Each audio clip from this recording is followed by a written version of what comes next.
How's it going, guys? This is my first YouTube install video for the GRCorally. But today I just wanted to do a slight mod to my exhaust right here. One of the guys over on Facebook, the Facebook forum for the GRCorally, made this really sweet bracket that lets your valve stay constantly open on the GRCorally. So as most of you guys know, if you own a GRCorally, or if you don't, here's a little snippet of info. It has 3 exhaust tips. The center exit is valve controlled. So anytime you're in boost, which is above 4,000 RPM, the valve opens and you have a straight shot out the middle, so you don't have any of the turbulence going through the sides.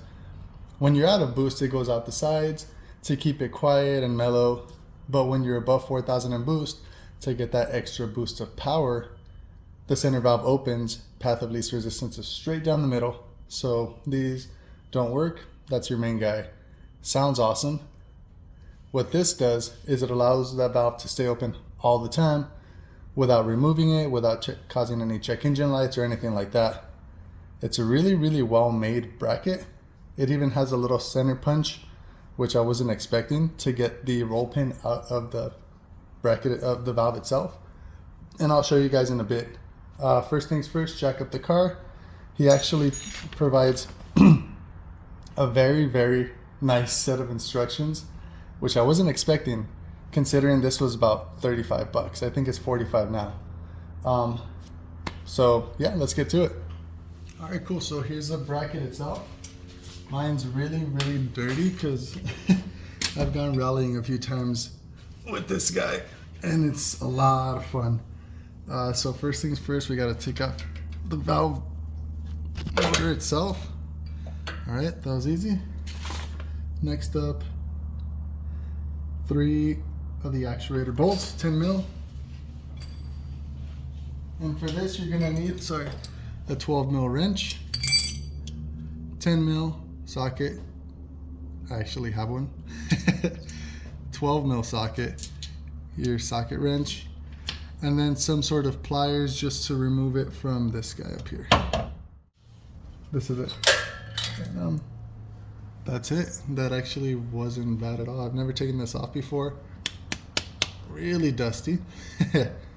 But yeah, that's it. So this is the part you're going to be replacing. This is a controlled valve. I can't even turn it myself. That's a strong motor. You're going to be taking the pin out down here, taking this bracket off, and the other one has a hole in the middle. So when the motor spins, it's not spinning the valve open and close, it's just spinning in motion. So you don't strain the motor and you don't get check engine lights. So pretty nifty little bracket. It goes like this, replaces the arms holding the springed valve inside. So yeah, let's get to it. And as you can see here, that's the spring, the valve that opens and closes with the motor. So we're gonna have that open all the time. And you actually get a little bit of adjustment here, so you can open it or close it as much as you like and tighten it down. So I actually realized I'm not done yet. So we need the pliers to remove this guy right here. So just pinch it down, pull it out. Easier said than done. There we go.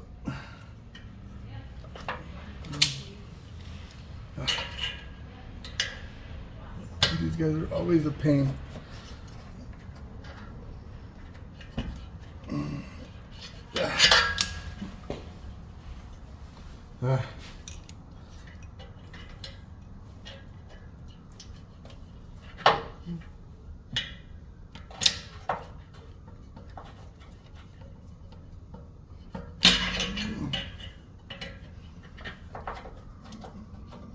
And then these are 12s. So you need the 12 millimeter. The top one is threaded, and the bottom one, that's what you need this guy for, because it's got a nut on the back.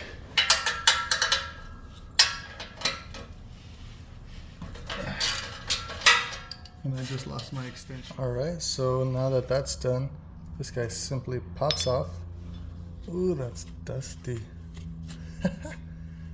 Oh, man, that's way dirtier than I thought it was. I've had exhaust valves on cars before. They always made noise or got raggedy or something. This is an OEM one. This is very, very, very good. So this is the best way to go about this mod. Instead of pinning it open, putting a screw or something, because you can damage this, which is not cheap, and it's actually a very good motor. So the next thing you want to do is get your bracket. I don't know. Oh, here it is. So you got this guy. Position your bracket as so. Like this. Ooh, sorry. Like this. Thin side that way. And then you want to put a washer that's included on the bottom to account for the spacing. So this is a really, really well designed product for the price. And then once you're here, you just screw this guy back on. And a note that he states is, I will show you right now. Let me put this on real quick. I don't want to show that part because it's really easy. It's just putting back the 10 mil bolts you took off and the washer on the bottom, and that's it. Oh, well, I guess I could show you. So what he says is make sure it's centered. The spline is centered in the cutout, so you're not dragging, you're not hitting, you're not wearing the motor out with resistance. And that can all be adjusted once I tighten it up. All right, guys, so these have been tightened down. They're good and tight. It doesn't need to be crazy, just to hold the bracket in place. As you can see, the center spline is spaced around the hole. So when your car hits 4,000 RPM, it's gonna spin that, but it's not gonna do anything because it's spinning in a circle. So it's good for the motor. You don't have resistance. You're not holding it open and burning out the motor while it's trying to spin. So this works. We're pretty much done. The only thing that I do want to show you guys, and I gotta set up my camera, is that on the valve itself, let me show you guys. This is gonna be tricky. You can see the teeth, the space for the teeth to go in. So you have to rotate this guy counterclockwise, like so. Don't put it in where it goes, put it in like this, so you can turn it and turn the valve open, which is hard to see in there. Let me see if I could turn the light on. There you go. Yeah. So I'll show you guys that.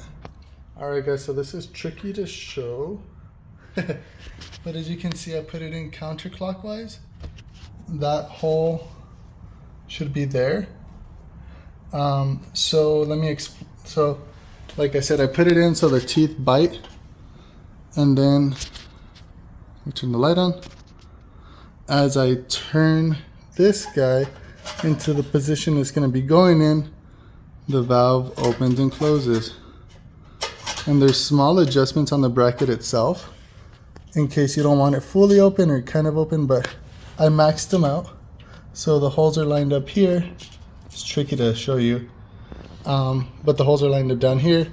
The valve stays open, and you can close it or open it as much as you like. So let me button everything up and I'll show you guys. Sweet, so now it's just a reverse of the install itself. So one guy up here. And the bracket actually has a hole for this to go back into. So like I said, a really well designed. Sorry, there's the OEM one. This guy goes in there. Dunzo. Cool. Let's turn it on, see how it sounds. As I mentioned before, my car has no resonator, so it already sounds like a tractor when it turns on, but this should keep it loud as I drive, and I'll also take a video of that. All right, guys, I'm going to be turning it on. Do remember my car has no resonator, and this is a semi-cold start, so let's see.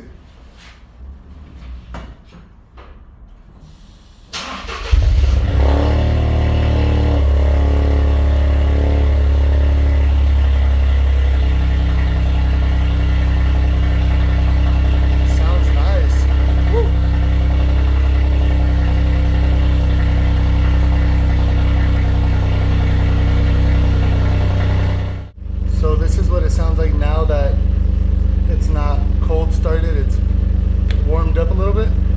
Let me give it a couple revs, see what it sounds like.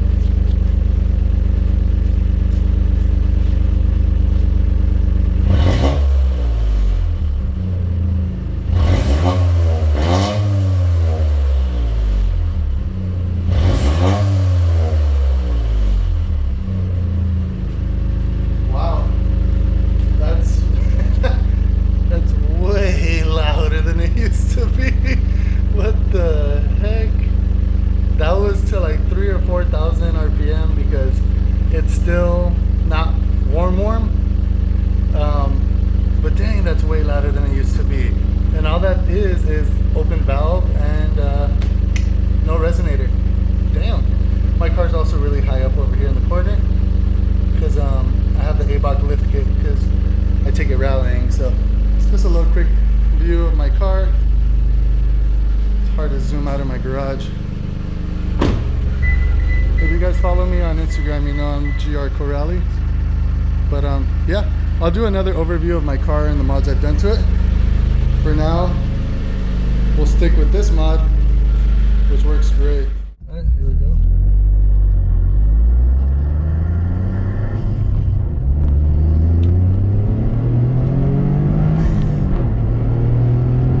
Sounds really nice. And I don't notice a loss in power, so that's good. Nice. That was up to like 40 miles an hour on the street. But it sounds nice. Little drone, nothing crazy. Sounds nice, I love it. Nice. So this is I moved it from the center console out here, see if we can hear it better.